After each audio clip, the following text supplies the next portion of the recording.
বন্ধুরা, গত 53 বছর ধরে ভারত 71 সালে মুক্তিযুদ্ধের সময় যে আমাদের সহযোগিতা করেছিল, আমাদের মানুষকে তাদের ভূখণ্ডে জায়গা দিয়েছিল, তার জন্য আমরা তাদের প্রতি কৃতজ্ঞতা জানাই।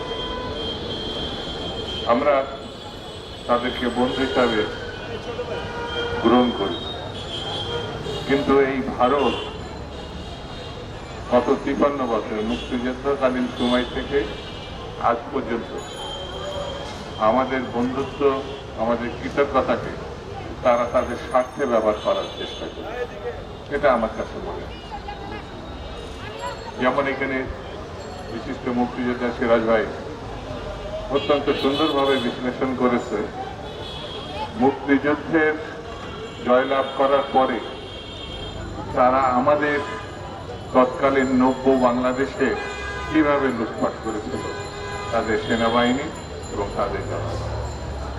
তৎকালীন বাংলাদেশ ব্যাংক থেকে নির্বিচারে যেমন শেখ হাসিনা লুটপাট করেছে, ঠিক তেমনি সেই সময় ভারতও বস্তা বস্তা টাকা, যখন আমাদের টাকার দরকার ছিল, কারণ সত্য স্বাধীন দেশে সাধারণ মানুষের জন্য খাবারের প্রয়োজনে, বেঁচে থাকার প্রয়োজনে টাকার দরকার ছিল, কিন্তু সেই সময় ভারত সেই টাকা নিয়ে গেছে।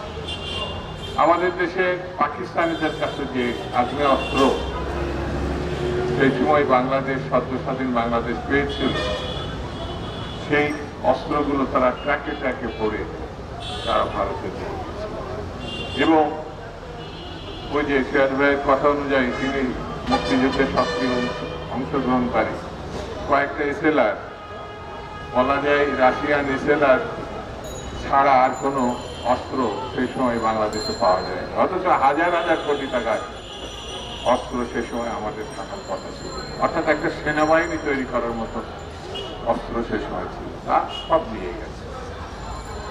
অর্থাৎ স্বাধীনতার পরে পরেই পার্শ্ববর্তী বন্ধু নামধারী দেশটি সদ্য স্বাধীন দেশের সঙ্গে যে ব্যবহার করেছিল, সেই একই ব্যবহার আজকে এই ডিসেম্বরেও আমরা লক্ষ্য করছি।